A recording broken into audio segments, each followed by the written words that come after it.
নমস্কার, আমি প্রহ্লাদ। আপনাদের সকলকে স্বাগতম ডেইলি স্টোরিতে। আর আজকে আমরা যে জায়গাটা কাজ করতে চলেছি সেটা হচ্ছে মিঠু 350।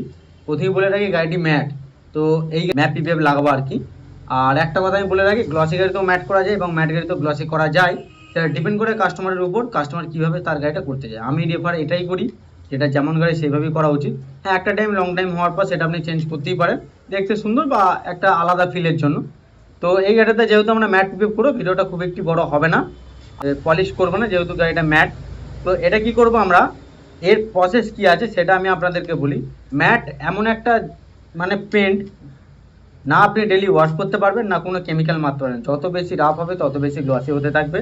তো মরাল অফ দ্য স্টোরি, আপনি কিছুই করতে পারবেন না, অনলি মানে যত কাপড় হাত কম চলবে ততই ভালো ম্যাটের পক্ষে। ও গাড়িতে দেখবেন সেটা গ্লসি হয়ে গেছে, রিজন একটাই, কারণ ম্যাটেতে থাকে না, খালি পেন্টে। তো তার জন্য আপনাকে কী করতে হবে, ভালো কোয়ালিটির ম্যাট পিপিএফ লাগাতে হবে। তার মধ্যে অনেক কোয়ালিটি হয়, সেটা আপনাকে নিজের মতো করে চুজ করে নিতে হবে।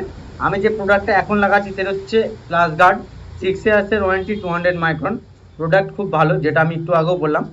পয়েন্টগুলোই যদি আমি আসি, পিপিএফ আপনি কেন লাগাবেন: অপটিক্যাল ক্ল্যারিটি, অ্যাডিসিভ কোয়ালিটি এবং স্টেবিলিটি।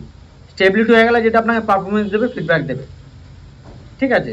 এবার তার মধ্যে হচ্ছে অ্যাডিসিভ, যেটা আপনার গাড়ি ইয়েলো হবে না এবং তোলার সময় আঠা যাতে পেন্টে না ছাড়ে, সেটা হলো অ্যাডিসিভের কোয়ালিটি। অ্যান্টি ইয়েলোতে কী আছে, গাড়ি বহু বছর চলার পর আপনার গাড়ি ইয়েলো হবে না এবং অরিজিনাল পেন্ট হার্মফুলি হবে না।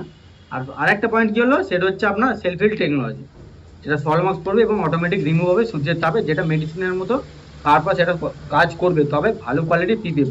আর ভালো কোয়ালিটি পিপিএফ লাগাতে হলে আপনার কোথায় আসতে হবে, ডেলি স্টোরি কলকাতায় আসতে হবে। যদি ম্যাপে সার্চ করেন, ডেলি স্টোরি কলকাতা ম্যাপে সার্চ করুন, সমস্ত ইনফরমেশন আপনি পেয়ে যাবেন। কাজ তো শুরু হয়ে গেছে, যেটা আপনারা দেখছেন। তবে এর মধ্যে একটা কথা আমি বলে রাখি, যেটা আমি একটু আগেও বলছিলাম, যে ম্যাটেতে কিছু করা যাবে না। যখন গাড়ি পিচ, মানে যখন গাড়ি রোডে চলে, তো ছোটো পিচও আপনার গাড়ির উপর বসে। গ্লসির ক্ষেত্রে কী হয়, যেটা যখন আমরা পলিশ করবো তো সেক্ষেত্রে ওটা উঠে যায়। তো ম্যাটে কী করবো, ম্যাটে আমরা পুরো গাড়িটা আইসোপ্রোপাইল অ্যালকোহল দিয়ে শ্যাম্পু দিয়ে ক্লিন করার পর আর একটা প্রসিডিওর থাকে, সেটা হচ্ছে ক্লেবার। ক্লেবারের কাজ হচ্ছে আপনার গাড়ির যে ছোটো ডাস্টগুলো যেগুলো পেন্টে বসে থাকবে বা গিতে থাকবে, সেটা যখন তার উপর চলবে তো অটোমেটিক ওগুলো একটু রাবার টাইপের অ্যাবজর্ব করে নেয়। করার পর পেন থেকে ওটা তুলে নেয় এবং ক্লেবারে ওটা বসে যায় আর পেনটা পুরো রিফ্রেশ হয়ে যায় এবং ফাইন হয়ে যায়। কারণ যদি দানা একটুও থাকে সেক্ষেত্রে মাইক্রন অনুযায়ী অনেক বেশি মোটা থাকে, যেটা ডাস্টে পরবর্তী সময় ডাস্টের মতো উঁচু হয়ে থাকে। তো সেই জিনিসটা আমাদেরকে মাথায় রেখে কাজ করতে হবে। ম্যাটে কাজ সম্পূর্ণভাবে চালু হয়ে গেছে, যেটা আপনারা দেখছেন।